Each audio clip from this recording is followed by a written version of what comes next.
Hello বন্ধুরা, আজকে ঘুরতে যাচ্ছি কমলগঞ্জের মাধবপুর লেক। মাধবপুর লেক ঘোরা শেষে ছোট একটা মণিপুরি মিউজিয়াম দেখব, যেটা আজ পর্যন্ত কেউ দেখায়নি। মাধবপুর লেক পৌঁছানোর পর দেখবেন সামনে বিভিন্ন ধরনের খাবার বিক্রি হচ্ছে।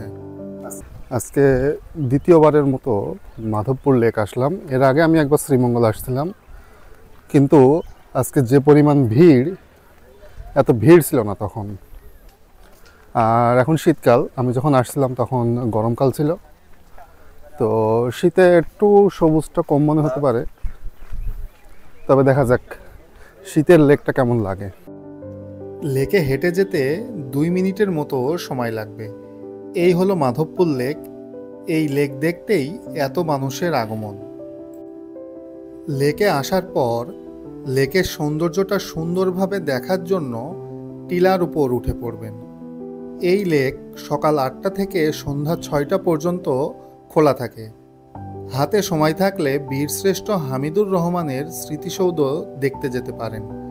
স্মৃতিসৌধ নিয়ে আমার একটা ভিডিও আছে, দেখে নিতে পারেন।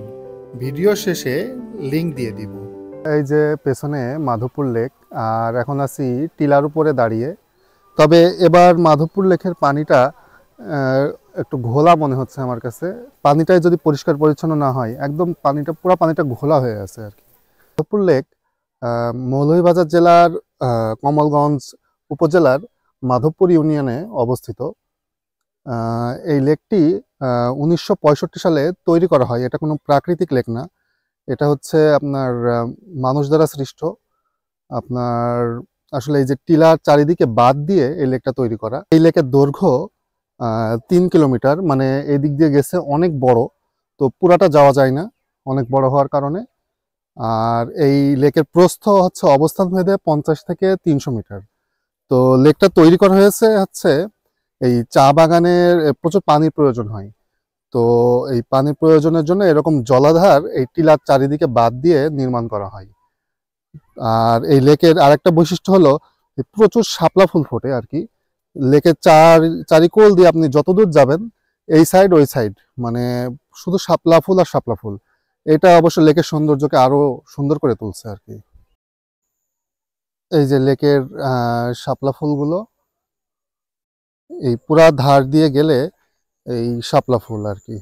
এই লেকে প্রচুর মাছও আছে।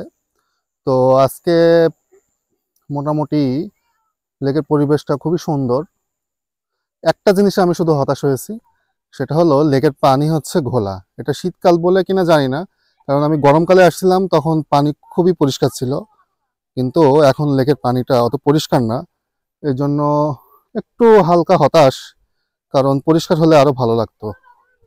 আচ্ছা, এই লেকের মালিকানা হচ্ছে ন্যাশনাল টি স্টেট কোম্পানির অন্তর্ভুক্ত, কারণ এই যে চারিদিকে যে চা বাগান, এইগুলা সব ন্যাশনাল টি স্টেট কোম্পানির চা বাগান।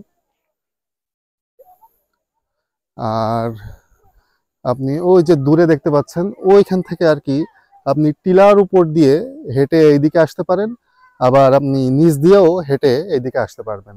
আর ওই সাইডে আপনি আরেকটু যেতে পারবেন ওইদিকে, তারপর ওইখান থেকে ওই দূরে আর যেতে পারবেন না। ওইদিকে আর কি শুধু একটু জঙ্গল মতো আছে, আর চা বাগানে ওইদিকে আছে। এই আর কি মোটামুটি। আশা করি অবশ্যই ঘুরতে আসবেন, ভালো লাগবে এই মাধবপুর লেক। দুঃখের বিষয় হলো লেকের আশেপাশে ময়লা ছড়াছড়ি। আর এই আই লাভ কমলগঞ্জ, এটা এই বছর করা হয়েছে। এটা আমার পছন্দ হয়নি। এত বছর পর কর্তৃপক্ষ সৌন্দর্য নষ্ট করার জন্য কেন এটা করলো, তারাই ভালো বলতে পারবে। আচ্ছা, এখন ঘুরতে এসেছি Chuba memorial Manipuri intellectual property museum. এখানে মণিপুরীদের বিভিন্ন পণ্য নিয়ে একটা মিউজিয়াম তৈরি করা হয়েছে। চলুন ভিতরে যে দেখা যাক।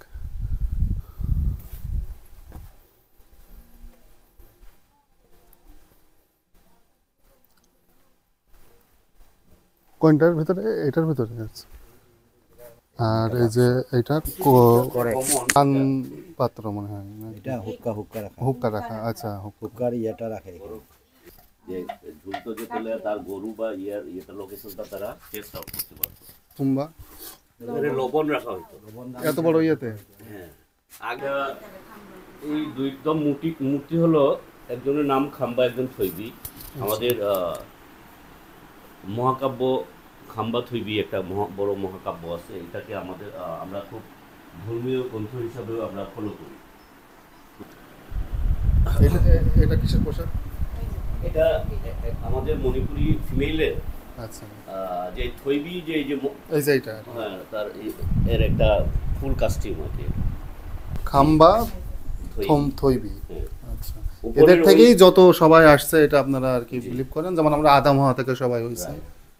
আচ্ছা, ওই উপরের যে ইয়েটা পর্দা লেখা, হ্যাঁ, হ্যাঁ, পর্দাটা হলো বাংলায় ওয়ার্ড, আর ইয়াম্পাক লেখাটা হলো গিয়ে অরিজিনাল ওয়ার্ড।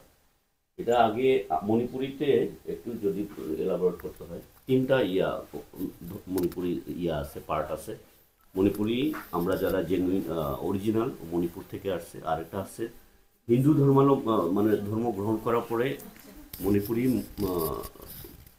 বিষ্ণুপ্রিয়া বলা হয়, আরেকটা হচ্ছে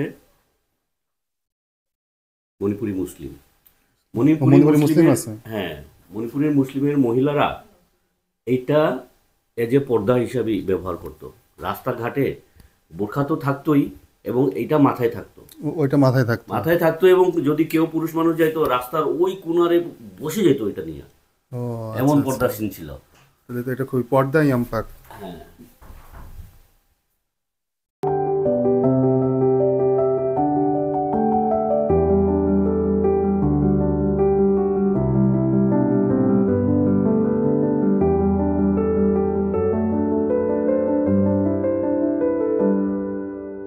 এখন বর্তমান প্রযুক্তির কারণে এগুলা বিলুপ্ত প্রায়, এবং বিলুপ্ত প্রায় না, এখন কেউ ইউজ করে না।